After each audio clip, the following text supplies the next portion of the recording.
This is Lucas. In the middle of the square he considered his sanctuary. Surrounded by faces he barely knew, he was publicly judged as a nuisance, a stain, trash to be swept away in the name of progress. The accusation, made loudly for all to hear, was that his mere presence devalued the neighborhood, that his humble appearance drove away prosperity.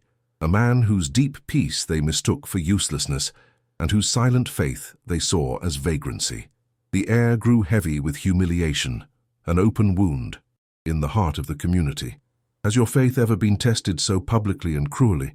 Before I tell you how God acted in his life after this unbelievable humiliation, comment here where you are watching from and subscribe to the channel. Believe me, you won't want to miss what happens when we place our shame in his hands.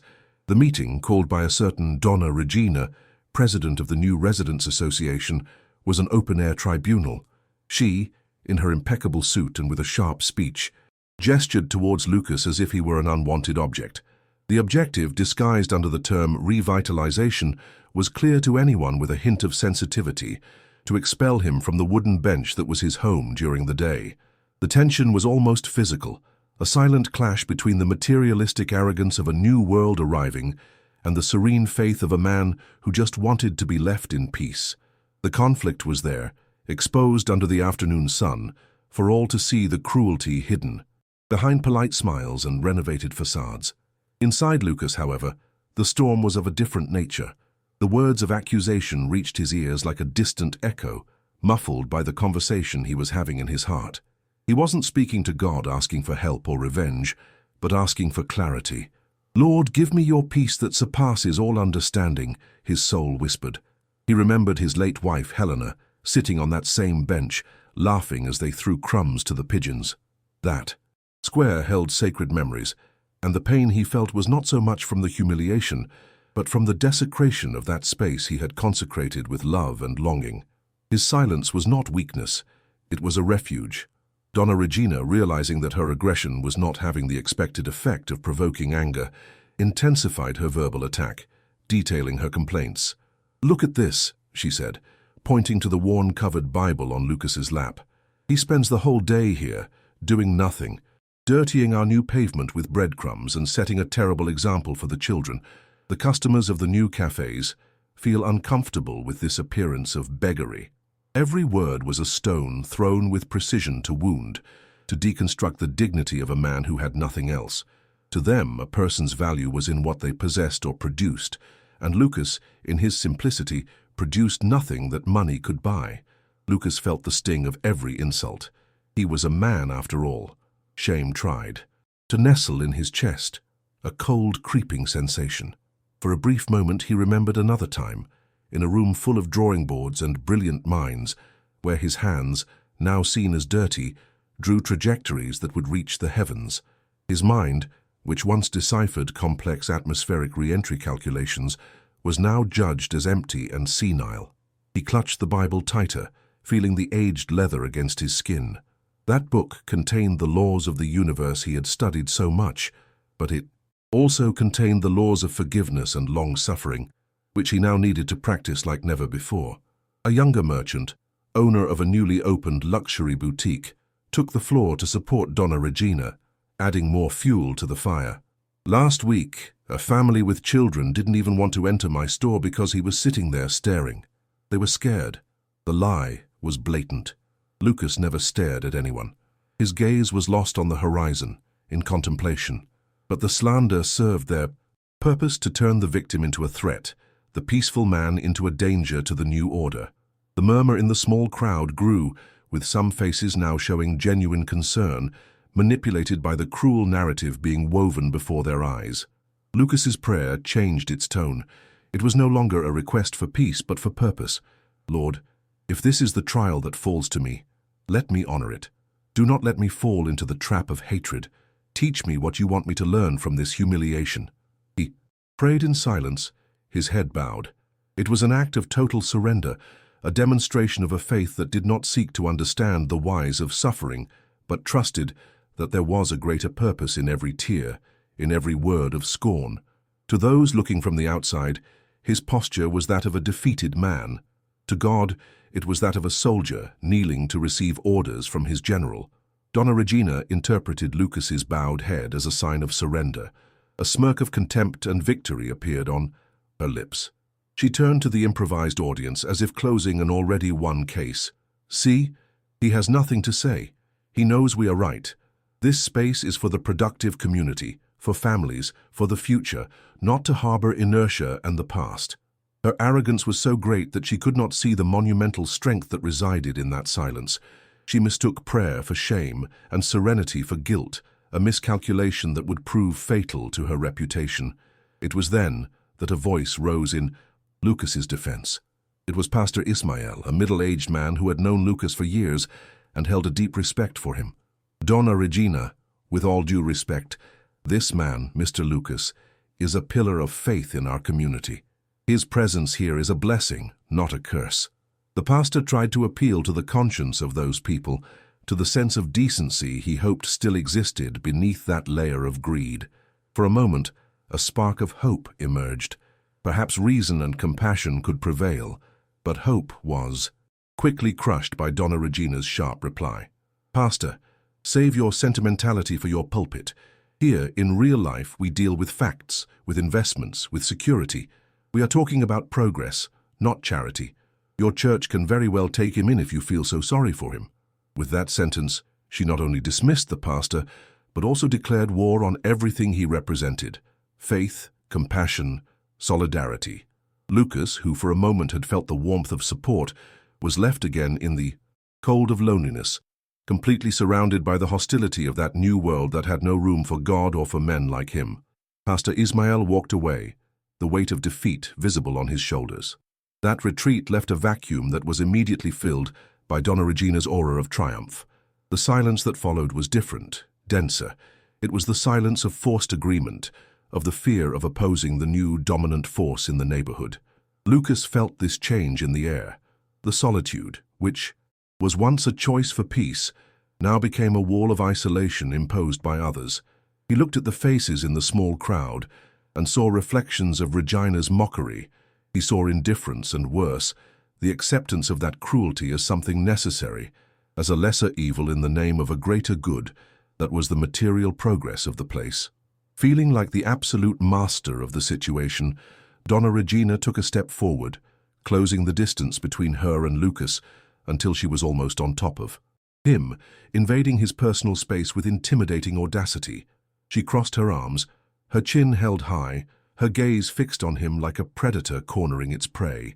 The smell of her expensive perfume, floral and aggressive, invaded Lucas's nostrils, a stark contrast to the smell of damp earth and old books he so cherished.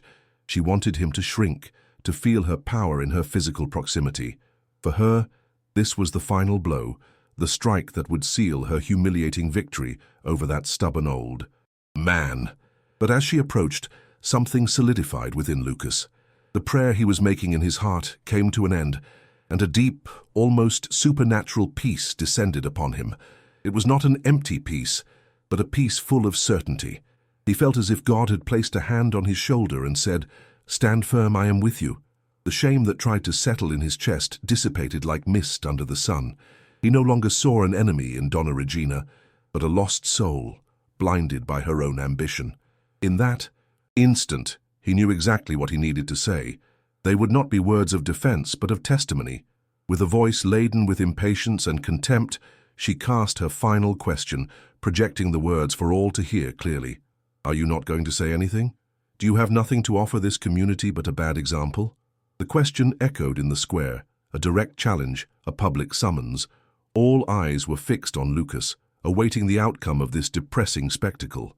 Some might have expected tears, others an apology, but most, influenced by Regina, awaited the confirmation of his uselessness in his shamed silence. The tension was at its peak. You could cut the air with a knife. It was then that the tables turned. Slowly, without any hurry, Lucas raised his head. His eyes, which had been downcast, met those of the crowd, but they held no glint of anger or veil of humiliation. There was a disconcerting serenity, a depth that seemed to contain the wisdom of a lifetime. He did not focus on Donna Regina. His gaze passed over her, as if she were a mere detail in the landscape, and fixed on something far beyond, on the blue sky above the trees. An almost imperceptible sigh escaped his lips, as if he were gathering not courage, but the calm needed to speak the truth. With a firm, clear, and surprisingly resonant voice, he broke the silence. The answer was not for Regina, but for all who wished to hear. The same laws of physics that God created to guide the stars in their perfect orbits, he began, pausing in a way that captured everyone's attention, are the same ones that keep us firm on this ground. Another pause, and he continued, his voice soft yet powerful. I spent my life studying his works up there. Now, I am here to understand his work down here. Patience is one of them. His words fell upon the square not as a defense, but as a proclamation. A wave of bewilderment swept through the small crowd. Lucas's words were like a key to a door no one knew existed. It was not the answer of a beggar, nor of a senile old man. It was the answer of a thinker, a poet, a prophet. Murmurs spread. What did he mean by that? A lady asked her husband. Stars? Physics? Regina's weapon, humiliation, had become useless. She wanted to drag him into the mud of a petty fight, but he had invited her to look at the sky. He had completely changed the terms of the battle, and no one there, especially his tormentor, knew how to fight on this new terrain. Donna Regina was dumbfounded. Her face, once a mask of control and superiority, contorted into a grimace of pure frustration and anger. He hadn't shouted, he hadn't cried, he hadn't begged. He had disarmed her with a calmness she couldn't comprehend, and with words whose meaning was beyond her. It was like trying to punch water. Fury bubbled within her because, for the first time that day, she had lost control of the narrative. The old man she had painted as an idiot had just sounded wiser than anyone there, and the humiliation, like a boomerang, was beginning to fly back in her direction. At the edge of the crowd, a young man with a notepad in his hand, who until then had seemed bored, suddenly straightened up. He was a journalist from a small local news portal, sent to cover what seemed to be just another neighborhood squabble. But Lucas's answer had hooked him. This was not normal. There was an eloquence, an unexpected depth. His professional curiosity, long dormant, awakened. He flipped through his notes and found the name Pastor Ismael had mentioned earlier, almost as a whisper. Lucas Elias dos Santos. He circled the name, an intuition telling him there was more to this than met the eye. Lucas, for his part, felt an inner stillness. He had delivered the message entrusted to him. There was no pride in his heart, only a sense of a duty fulfilled. He had been a channel. What happened next was no longer in his hands. He lowered his head again, not to hide, but to return to his state of communion, of silent observation. He had planted the seed of doubt and reflection in the hearts of those people. Now he would just wait, with the patience he himself had just preached, to see if God would make it sprout. The square remained tense, but the tension was now different. It was the weight of a mystery. The journalist, whose name was Lucas, acted quickly. With the name Lucas Elias dos Santos shining in his mind, he took out his phone and with nimble fingers typed it into a search engine. The internet connection seemed too slow for the urgency he felt. As the page loaded, the argument in the square resumed, but in a fragmented way. Donna Regina, trying to regain control, attempted to ridicule Lucas's speech. Cheap philosophy from someone with nothing to do, she bellowed, but her voice now had a desperate tone, lacking its earlier conviction. The crowd no longer followed her with the same certainty.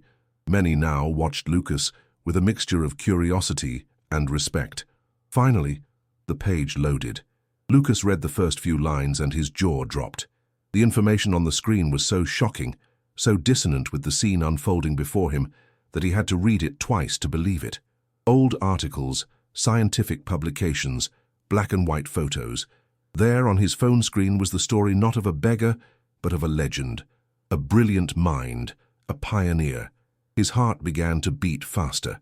He was not just a journalist covering a neighborhood fight. He was in the presence of a monumental story, an injustice of epic proportions happening live before his very eyes. He could no longer stand still. Adrenaline took over. The injustice was palpable, and he now held the truth that could change everything.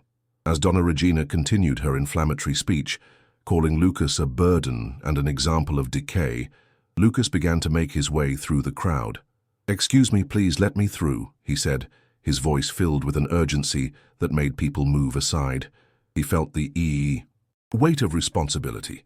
Revealing that information was not just a scoop, it was an act of justice.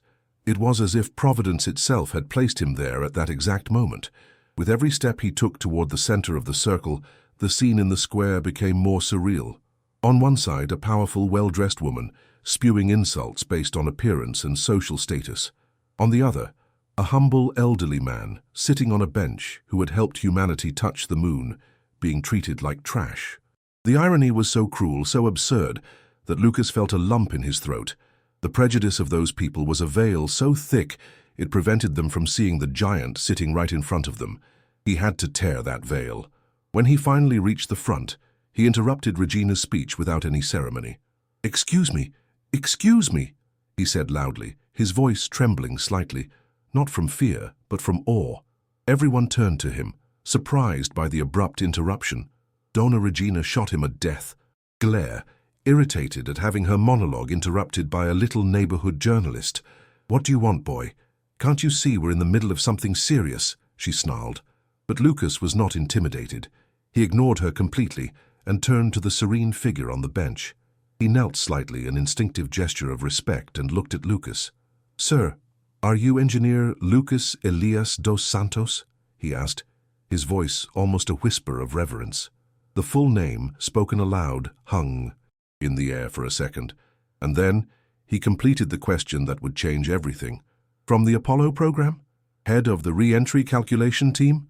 The words left his mouth and fell upon the square like a silent bomb. The chatter ceased instantly. The birds singing in the trees suddenly seemed frighteningly loud. A sepulchral, heavy and uncomfortable silence took over the place. All faces turned from the journalist Lucas to the elderly Lucas, then to Donna Regina, and back to the elderly. Lucas, as if trying to process information their brains refused to accept. "Apollo program?" someone whispered. "Re-entry calculation?" The idea was so fantastic, so far from the reality they had constructed for this man, that it seemed like a joke. But the journalist's gaze was serious, and the posture of Lucas, who neither denied nor confirmed, but simply remained in his imperturbable peace, began to give a terrifying weight to the revelation. Donna Regina's face underwent a grotesque transformation. The arrogance melted away, replaced by a pale disbelief. Her lips parted, but no sound came out. Her eyes, once full of contempt, were now wide, fixed on Lucas, as if seeing him for the first time. The image of the beggar shattered in her mind, replaced by the image of a genius, a national hero, a historical figure. The humiliation she had spent the entire afternoon trying to inflict on him ricocheted and hit her with the force of a runaway train. She hadn't humiliated him. She had humiliated herself before a living legend. The realization began to dawn on everyone in the square. The man they accused of dirtying the ground with breadcrumbs was the same one whose calculations had ensured astronauts returned safely from space. The man whose mind they judged to be empty was one of the brains who helped achieve one of the greatest feats in human history. The divine intervention did not come in the form of lightning or a voice from the heavens. It came in the form of the truth, revealed by a curious young journalist, a providential instrument that exposed the depths of ignorance, prejudice, and pride of those people. Lucas, for his part, closed his eyes for a moment, not to hide from the sudden attention, but to give thanks. He did not want that glory. He had abandoned that world of titles and recognition decades ago, but he understood. God was not restoring his name to give him vanity, but to teach a lesson to those who judge a book by its cover. The honor being restored was not that of the engineer, but that of the faithful servant who was humiliated and whom God chose to exalt. The lesson was clear. Be careful when you humiliate a child of God, for the Father is always watching. The square was now a stage, not for a condominium dispute, but for a powerful testimony about the true value of a human being. Shame was a heavy cloak that now covered the shoulders of everyone who had supported or remained silent in the face of the humiliation. The merchant who invented the lie about the scared family looked as if he wanted the ground to open up and swallow him. His eyes could no longer meet Lucas's. He looked at his own expensive shoes, which suddenly seemed dirty and worthless. The reversal of roles was brutal and instantaneous. The judged became the judge not by his words but by his history. The square, once a tribunal for Lucas, transformed into a mirror reflecting the ugliness of his accusers' souls. Donna Regina, completely disfigured by the shock, took a step back, tripping over her own feet. Her once imposing posture crumbled. She was now a pathetic figure, exposed in her pettiness. The crowd, which had previously followed her, now moved away from her, as if her arrogance were a contagious disease. Her most vocal supporters looked around, searching for an escape route from the unbearable situation. They were no longer part of a revitalization movement. They were accomplices in a shameful act of prejudice against an anonymous hero. Her power, built on appearances and money, proved to be a castle of sand in the face of the truth. Pastor Ismael, watching from a distance, felt tears run down his face. They were not tears of sadness, but of deep emotion and gratitude. He saw the hand of God at work in a way he could never have imagined. Divine justice was not punitive, it was revealing. God did not destroy Lucas's enemies, he simply showed them who Lucas was. It was a lesson in humility, delivered with surgical and devastating precision. He approached slowly, no longer to defend, but to honor the friend who had endured the trial with unshakable faith. The older residents of the neighborhood, who had always treated Lucas with quiet respect, now felt validated. Their gazes toward the new neighbors were a silent rebuke, saying, "We always knew. You were the ones who couldn't see." An elderly woman, who had lived there for over 50 years, walked to Lucas's bench and, with a simple and powerful gesture, touched his shoulder and said, "God bless you, my son. I always knew you were a man of God." In that small gesture, the entire original community reaffirmed its values and wisdom, in contrast to the superficiality of the newcomers. The dynamics of the square changed forever that day. The place that was to be revitalized into a space of consumption and status was transformed into a place of pilgrimage and respect. In the following days, people no longer hurried past. They stopped, some just to watch from a distance. The man who had touched the stars, others more courageous, approached, not to talk about rockets, but to ask about faith, about how to find peace amidst chaos. Lucas, with his infinite patience, answered everyone with the same serenity as always, sharing not theories but the wisdom that sprang from his life of communion with the Creator. The young journalist Lucas wrote the story of his life. The story went viral, not just on the local portal but in media outlets across the country. The headline was simple and direct: "The Sage of the Square, humiliated by neighbors, Apollo program hero finds refuge in faith." The story of Lucas Elias dos Santos became a symbol of the fight against prejudice and a testament to the power of humility.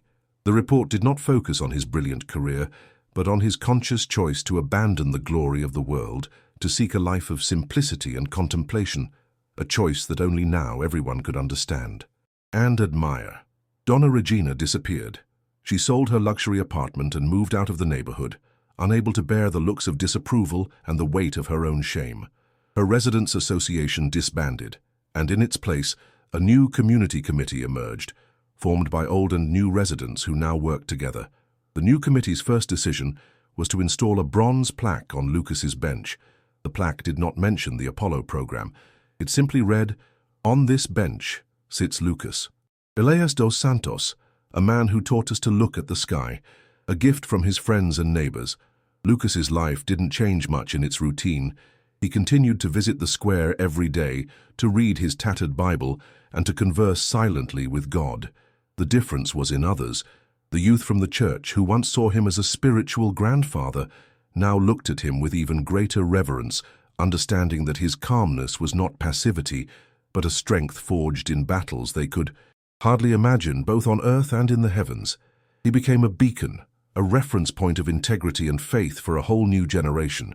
The neighborhood children, who were previously told to keep their distance, now ran to him. He told them stories, not about re-entry calculations, but about the Orion constellation, which he called God's 3 wise men, and about how every star in the sky has a name that only the Creator knows. He taught physics and faith in a single lesson, showing that science and spirituality were not enemies, but two different languages to describe the same divine masterpiece. The square filled with life, with laughter, and with a new harmony. The greatest transformation, however, was not external. It was the one that happened in people's hearts. They learned that a man's worth is not in his bank account, his suit or his title, but in the richness of his soul and the steadfastness of his faith. They learned that humility can be a stronger armor than arrogance, and that the silence of a righteous man echoes louder than the shouts of 1,000 oppressors. The story of Lucas became a modern parable, told and retold, a permanent reminder that God's justice may seem slow to human eyes, but it never fails. Lucas, in his rediscovered peace, would sometimes look at the plaque on his bench and smile. He didn't need it, but he understood its meaning for others. It was a landmark, a memorial to that day when ignorance was confronted by truth. He never felt victorious. He just felt grateful. Grateful for the trial, which strengthened his faith, grateful for the humiliation, which taught him more about forgiveness, and grateful for the revelation, which glorified not him, but the God he served. His life was his testimony, and the square his silent pulpit. That day was marked in the neighborhood's memory not as the day of Lucas's shame, but as the day of shame for those who judged him. It was the day an old sage, with his disconcerting calm, reminded everyone that it is dangerous to underestimate a man who talks with God. Divine justice did not need lightning and thunder. It used truth as its sword, and the result was more definitive than any punishment. The bill was paid, not with suffering, but with the light of revelation that exposed the darkness of prejudice. Time passed, and the square flourished. The luxury cafes and boutiques learned to coexist with the old shops and the playing children. It became a place where progress did not mean erasing the past, but honoring it. And at the center of it all, sitting on his bench, was Lucas, a living monument to dignity, resilience, and faith. His presence was no longer a problem to be solved, but the very soul of that place, the silent guardian of the memory and the lesson that would never be forgotten. They judged him by the dust on his clothes, never imagining that his soul carried the brilliance of the stars, and that his strength came not from earthly positions, but from a lifetime of conversation with the creator of the universe himself.